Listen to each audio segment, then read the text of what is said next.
Hello everyone, welcome to today's video. Today I'm going to be talking about why we choose to homeschool. I've had quite a few people ask me that and it felt like it needed more than just a comment, so I thought I'd just make a whole video about it.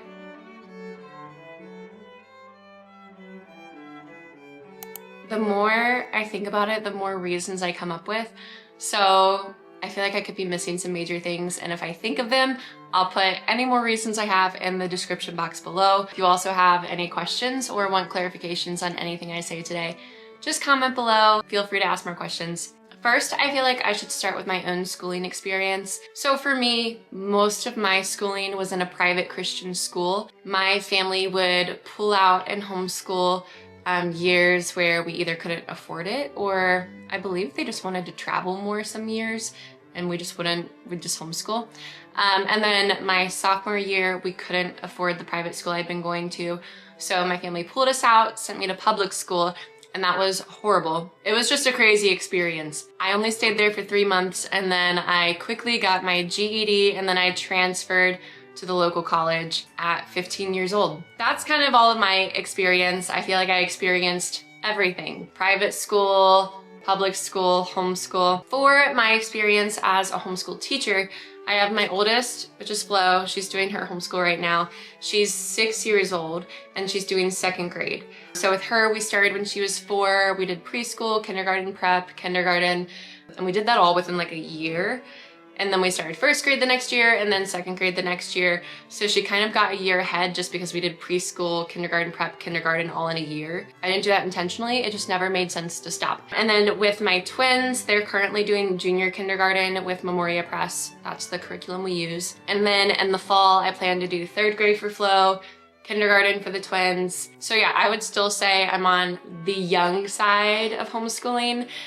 I'm learning with you guys, I'm learning as I go, which is why I love to ask you guys questions all the time, because I know we have a lot more experienced homeschool moms that watch my videos, and I love that you guys are here. So I've written down 11 reasons why we choose to homeschool. Number 1 is what I feel like is the most obvious one, is that simply I just want my kids around. I don't want to send my kids away. I want them home with me. From a very young age, I just knew that I wanted to be a stay-at-home mom. I knew I wanted to homeschool. I knew I wanted a lot of children. I don't know where that came from. I've just always been that way. To want to have children for all my life and then to just like not be with them most of the day sounds really sad.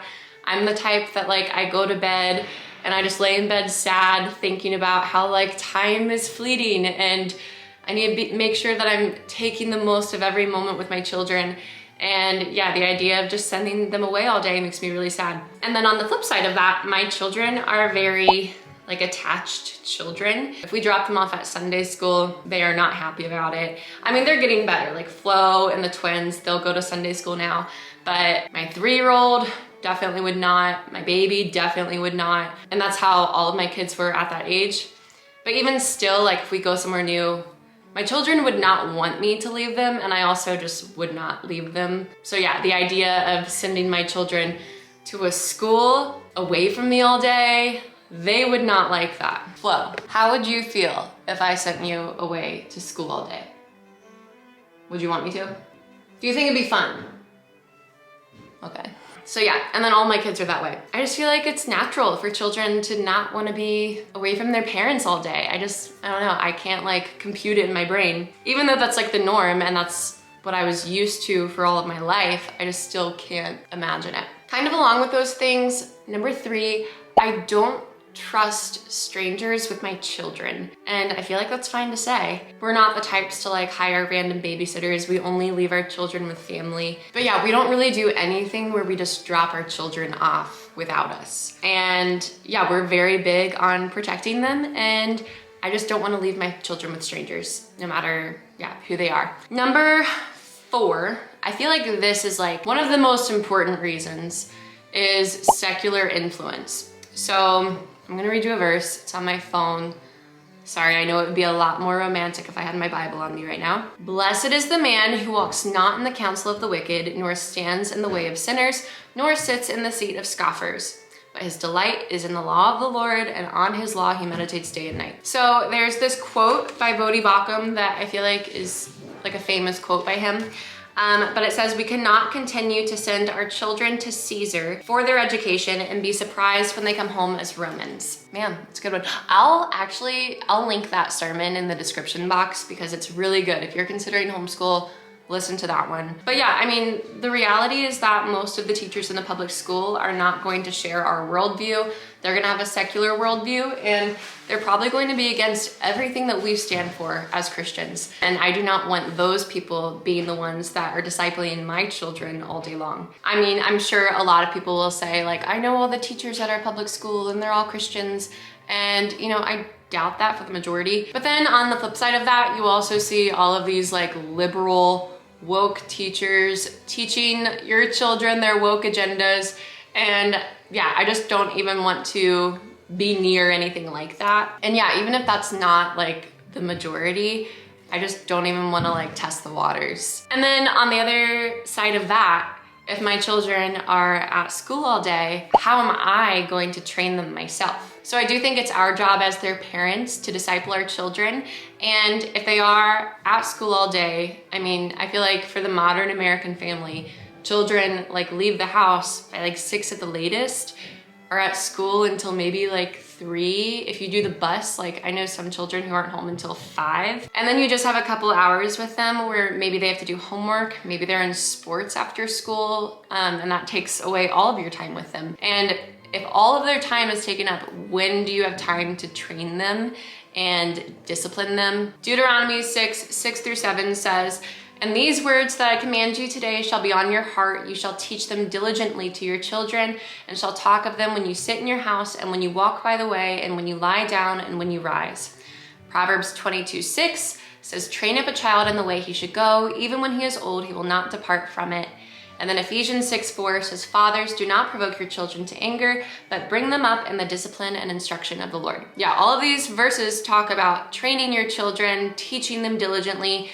How am I supposed to discipline my children and bring them up in the instruction of the Lord if they're gone from me all day long? So yeah, I take that job seriously. I'm not saying I do it perfectly all the time, but I do see that it is my job. I just see that being tough if you're only getting a couple hours with them every day. Number 6 is that homeschooling is tailored specifically to your child. Because for me, as the mom, I can look at all of my children and see like, okay, you need to spend more time on this in math before we move on.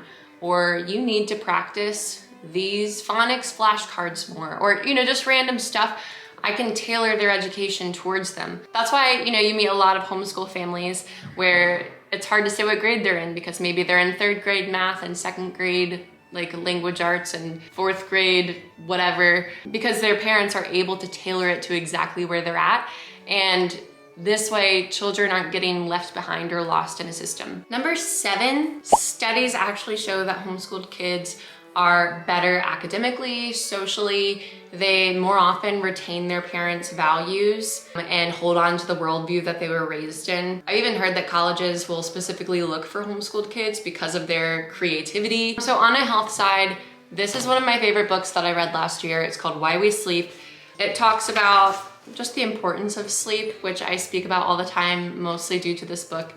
But one of the things that he covers in the book is sleep and education, and then also how circadian rhythms are different from children than adults. I wish I could read you this whole chapter, but I feel like most of you would leave if I did that, so I'll just read you a few snippets. So first it says, "Forced by the hand of early school start times, this state of chronic sleep deprivation is especially concerning, considering that adolescence is the most susceptible phase of life for developing chronic mental illnesses such as depression, anxiety, schizophrenia, and suicidality." He says that one study tracked more than 5,000 Japanese school children and discovered that those individuals who were sleeping longer obtained better grades across the board. If sleep really is so rudimentary to learning, then increasing sleep time by delaying start times should prove transformative, and it has. He shares some studies about schools that have done that and how they have better test scores and all of that. On the health side, I don't want to have to like wake up my children super early and mess with their sleep cycles. I just don't even see that as being productive for their learning or for their health. So yeah, that's another reason. Similarly, number 9, I don't want my children trapped inside a building all day and not being able to be out in the sunshine, outside playing. For us and our family, most of the day my children are outside. With my daughter, she does the most homeschool. She does maybe about 3 hours of homeschool from about 9 to 12 on an ideal day. But then other than that, most of the day is outside playing, especially if we have like beautiful weather like today. All they wanna do is be outside. Right now my twins are outside. I could actually hear the hammer right now. They have a hammer and nails and planks. I don't even know what they're building, but whatever it is, I just know it's so good for them. Number one, to be out in the sunshine and getting vitamin D and fresh air, but also just for their creativity. I know it's so good for them to just be playing out in nature and just building whatever they can. It makes me very happy to be able to see them doing that and know that this is the childhood that we're giving them and that they're not just stuck between the same like 4 walls every day. Along the lines of early wake times, on kind of a personal note, the idea of waking up early every morning, prepping lunch for the kids, getting breakfast ready, getting them all dressed and hair done and brushing their teeth, that sounds horrible. Like waking up early and doing all of that stuff to send the children off to school, to then get in the car and drive my children somewhere, because I mean, taking a bus is another whole conversation. But to do that sounds miserable. And then especially like I'm pregnant right now, like doing that pregnant, honestly, I don't know how moms do it. That sounds horrible. That's kind of a silly reason, but that just does not sound fun. And then the last reason I wrote down is flexibility. My family, we like to just take spontaneous beach trips whenever we find a good deal. If you need a way to find good deals for beach trips, message me, because I know the best deals. But the thing with getting good deals is you kind of have to be like open-handed with your schedule. And if you see a week that's open for a good place on the beach, you just kind of have to go with it. You can't be like, no, I want this week, or you're gonna have to pay much more. That's kind of another tangent. But what I'm saying is the freedom of being able to take a trip whenever you want and not have to report to a school or wait until the school's fall break times or spring break times. We can go when it's like the best time to go. Which I mean, also another thing reminds me is like, if it's great weather, then we can just decide to take school off that week. Just let the kids enjoy the amazing weather. Like there's so much freedom in homeschooling. If you send your children to a school, you have to stick to their schedule. Even if you like wanted to randomly do something with your kid that day, you have to go to the school and ask for permission to get your kid out of the school. Like that's just wild. I don't want to do that. And yeah, that's all I have written down. I'm sure once again that I'll think of more, I'll put them in the description box. But I'm sure some people ask like, well, what about private school? Would you do private school? And obviously with private school, hopefully all of the teachers would share the same worldview. I assume they would for the majority, but I do feel like the whole worldview, raising our children biblically, that's like the most important thing. But then my other reasons kick in on why we wouldn't do private school. So like, yeah, I want my kids with me all day. They don't want to leave me all day. I want the freedom of being able to travel whenever we can. Even if it's Christians, I still don't want to leave my children with strangers. I don't think it's healthy. I mean, all the other reasons other than like worldview still apply to private school. So yeah, I do see some private schools that I'm like, okay, I think that's a good place. But for the most part, I still personally would just want to homeschool because of all the other reasons I have. So that's all I have today. I really hope not to hurt any feelings of anyone, or I hope I don't come off judgmental or harsh. Typically, I wouldn't just like put my opinions out there because I don't want to just like hurt people's feelings. I know that for some people, they would love to homeschool, but it's just not an option for them for whatever reason. I've just been asked many times for my honest opinions on why I choose to homeschool. So that's what I'm sharing today. I hope you guys enjoyed this video. If you did, please like and subscribe. I post videos every Tuesday and Thursday, and I'll see you in the next one. What else?